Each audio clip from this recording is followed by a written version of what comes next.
எங்கே வாழ்க்கை தொடங்கும், அது எங்கே எவ்விதம் முடியும்?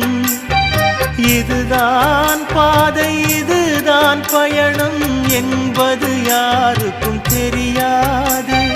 பாதையெல்லாம் மாறி வரும், பயணம் முடிந்துவிடும். மாறுவதை புரிந்து கொண்டால் மயக்கம் தெளிந்துவிடும். நினைப்பதெல்லாம் நடந்துவிட்டால் தெய்வம் ஏதுமில்லை.